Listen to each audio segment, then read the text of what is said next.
ஓம் ஸ்ரீ மகாபெரியவா திருவடிகள் சரணம். கடன் பிரச்சனைகள் தீர செவ்வாய்க்கிழமையில் முருகனை வேண்டி இதை மட்டும் நீங்கள் செய்யுங்க போதும். அனைவருமே ஏதாவது ஒரு வகையில் கடனோடு தான் வாழ்ந்துட்டுருப்போம். சாதாரண மனிதர்கள் முதல் ஞானிகள் வரை அனைவருமே கடன் தீர வேண்டும் அப்படின்னு தான் இறைவன்கிட்டையும் வேண்டிகிட்ருப்போம். உலகத்தில் உள்ள மனிதர்கள் பலருமே ஏதாவது ஒரு விஷயத்திற்காக கடன் வாங்கியிருப்பாங்க. கடனை தீர்க்க எந்த வழியும் தெரியாமல் தடுமாறவும் செய்வாங்க. கடன் பிரச்சனை என்பது ஒருவரோட உயிரை மாய்த்து கொள்ளும் அளவிற்கு தள்ளிவிடுதுங்க. பிறவி பெருங்கடன் என்று முன்னோர்கள் சொல்வாங்க. நம்மோட பிறவியே ஒரு கடன் தாங்க.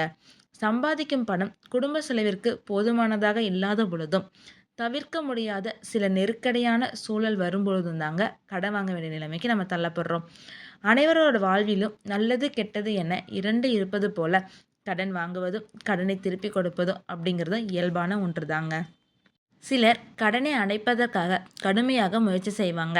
ஆனால் எவ்வளவு முயன்றாலும் எவ்வளவு சம்பாதித்தாலும் கடனை அடைக்க முடியாமல் கழுத்தை நெரிக்கும் கடன் பிரச்சனையுடன் போராடி கொண்டிருப்பாங்க.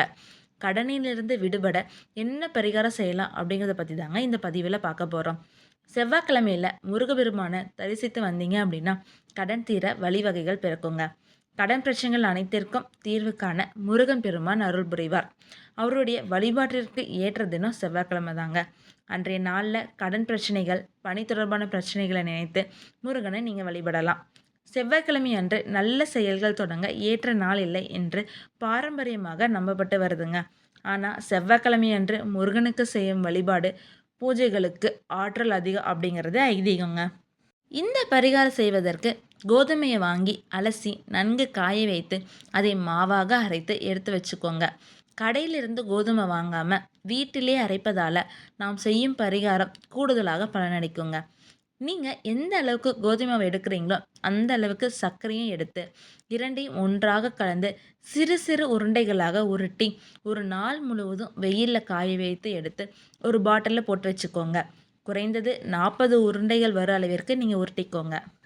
செவ்வாய்க்கிழமை காலை எழுந்ததும் குளித்து முடித்துவிட்டு இந்த உருண்டைகளில் ஒரு உருண்டையை எடுத்து உங்கள் உள்ளங்கையில் வைத்து மூடி உங்களுக்கு இருக்கும் கடன் பிரச்சனைகள் அனைத்திலிருந்து விடுபட வேண்டும் என முருகனை நினைத்து உங்களோட தலை முதல் கால் வரை வலதுபுறமாக 3 முறை சுற்றிக்கோங்க.